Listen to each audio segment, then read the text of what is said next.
여러분 안녕하세요. 지난 영상에서 몇 번 제가 말씀을 드린 적이 있는데 저는 핸드드립을 별로 좋아하지 않습니다.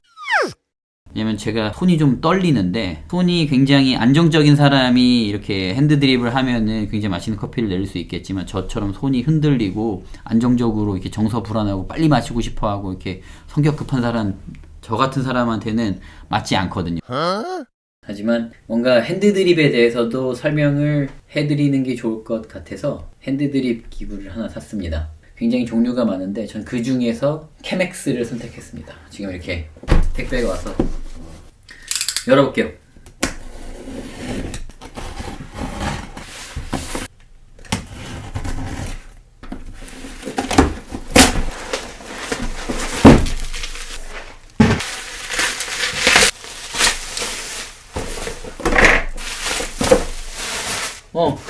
이 안에 뭐가 있어요. 커피빈도 들어있네요.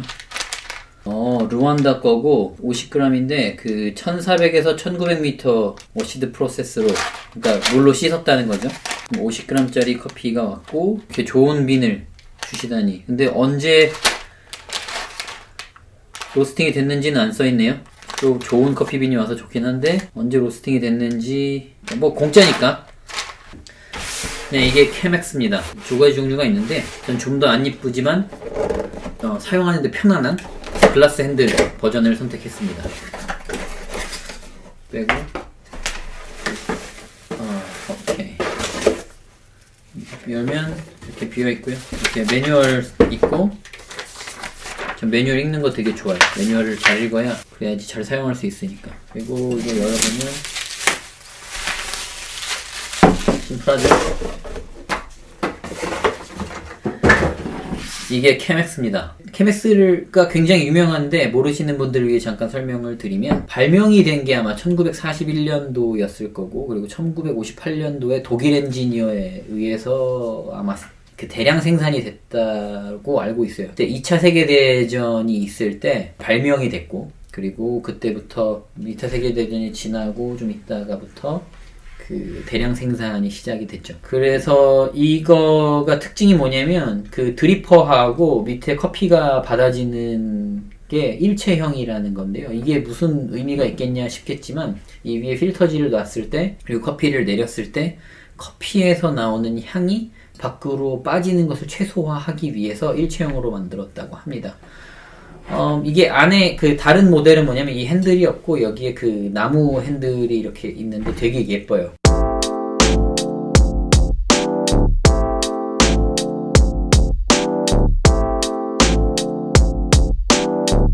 미디어에도 굉장히 많이 나오고 그랬는데 저는 좀 덜 예쁘긴 하지만 그 나무 없이 완전히 유리로 되어 있는 이 버전을 샀습니다. 왜냐면 이게 쓰기도 편하다고 하더라고요. 왜냐면 나무는 설거지할 때마다 벗겨야 되고 해서 불편하다고 하는데, 어쨌건 샀습니다. 이거는 3에서 6인용이고요. 그 1에서 3인용짜리 굉장히 얄쌍한 게 있는데, 제가 되게 좋아하는 제임스 호프만이라고 하는 영국 그 커피 전문가 분이 하시는 말이, 이렇게 얇고 그 스티프하다 그러죠. 그 각도가 높은 그 추출구를 가지고 있는 애들이 잘 될 거라고 말씀 안 하시더라고요. 그래서 그분도 이거를 보여주시길래 저도 그분을 굉장히 좋아하는 열혈 팬으로서, 아마 이 채널을 보시는 분들 중에서도 그 제임스 호프만 채널을 구독하시는 분들이 꽤 많을 거라고 생각하는데요.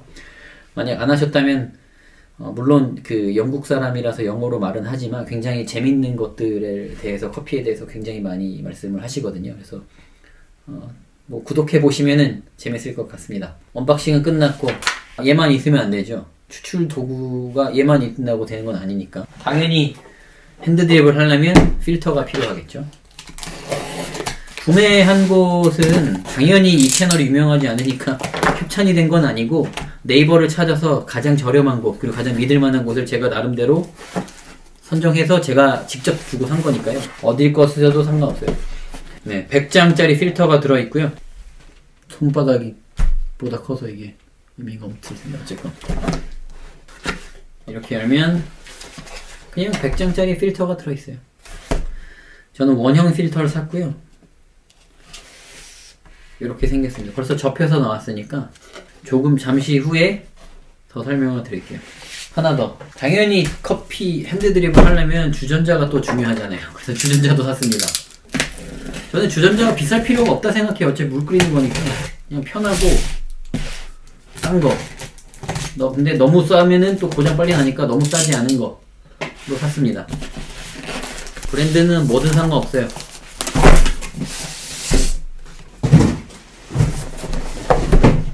이거 제가 산 거 뭐 이런 거 아니더라도 되게 저렴한 거 아무거나 쓰시면 돼요. 앞에 주둥이 얇은 거.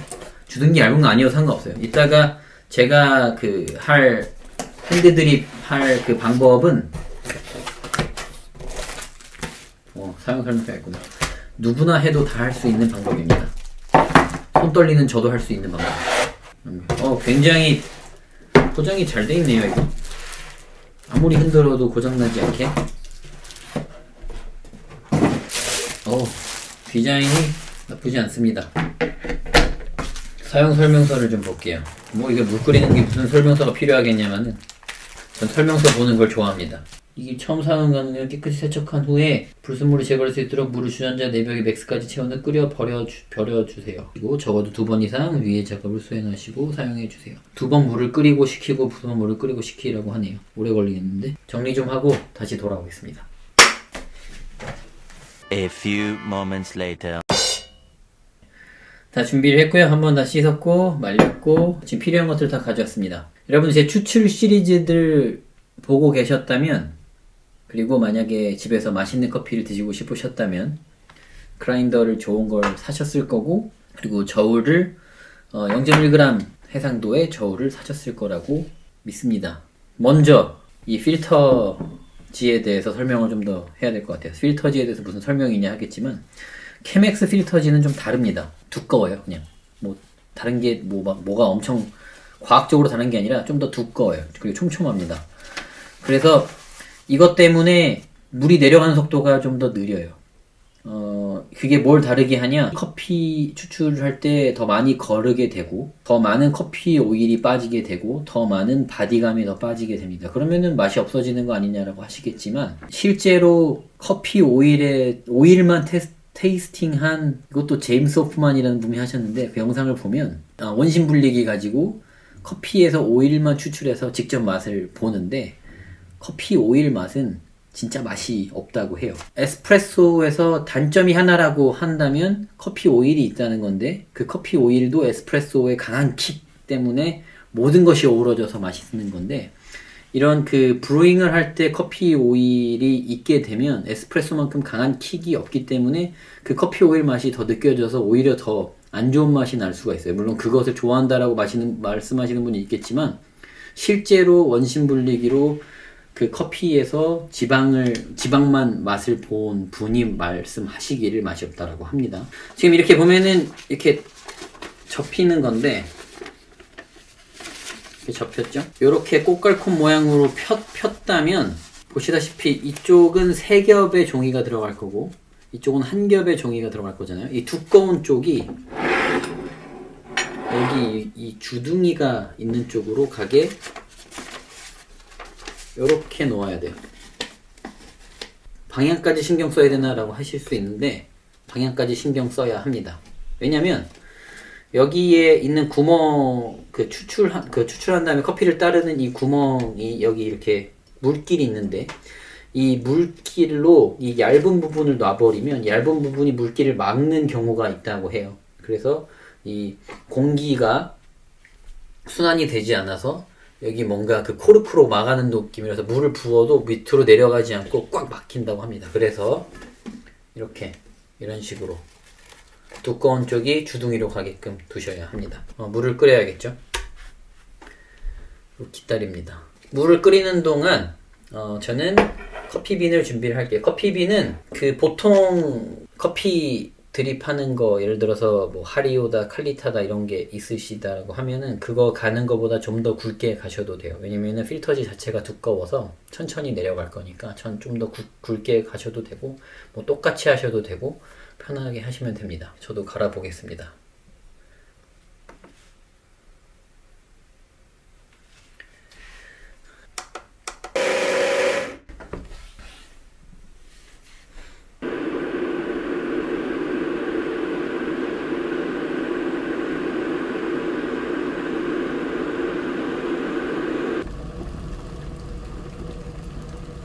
물이 다 끓었고요.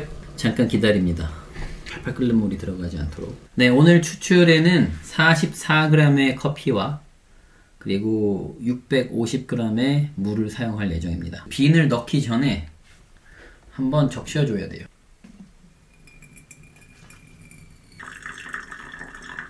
한번 적셔주면 여기에 있는 필터지도 벽에 착 붙게 되고요. 안 붙었으면 이렇게 저처럼 숟가락으로 붙여주셔도 되고, 부은 다음에 얘를 버립니다.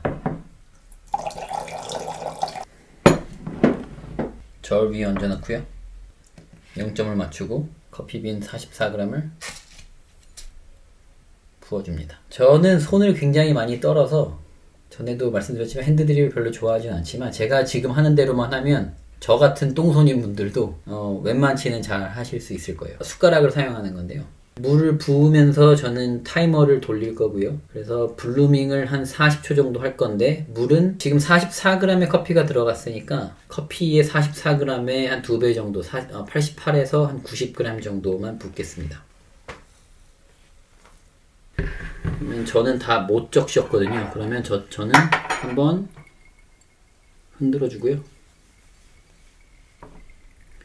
요 끝에 있는 애들을 모아서 안으로 다 넣어줍니다. 그래서 모든 애들이 고루고루 다 젖을 수 있도록. 핸드드립이 끝나고 나서, 모든 추출이 끝나고 나서 우리가 원하는 모습은 커피의 표면이 평평한 거예요. 그래야지 커피가 100%의 커피가 동일하게 물 안에서 잠겨져 있었구나 라는 거를 알 수 있다라고 하거든요. 그래서 부으실 때 그 바깥쪽에 있는 커피가 뭉치지 않도록 또 부어주시되 골고루 묻을 수 있도록. 이렇게 블루밍이 끝나고 나면 지금부터 부어줍니다.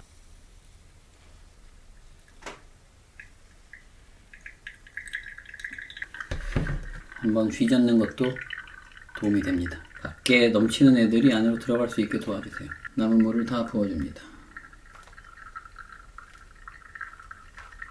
그리고 한 번 더 흔들어 줄게요. 이렇게 해서 추출이 다 끝날 때까지 대충 한 4분 정도 걸리실 거예요. 추출이 다 끝났는데 정확하게 4분 정도 걸렸고요. 보여줄 수 있나? 윗표면이 평평하게 끝났죠? 맛을 봐야겠죠? 얘는 버리겠습니다.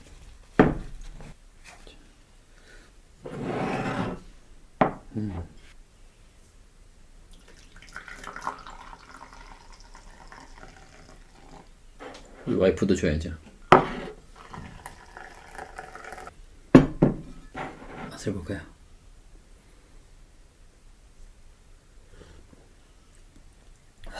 와, 너무 깔끔한데? 너무 깔끔합니다. 네, 지금까지 케맥스였고요.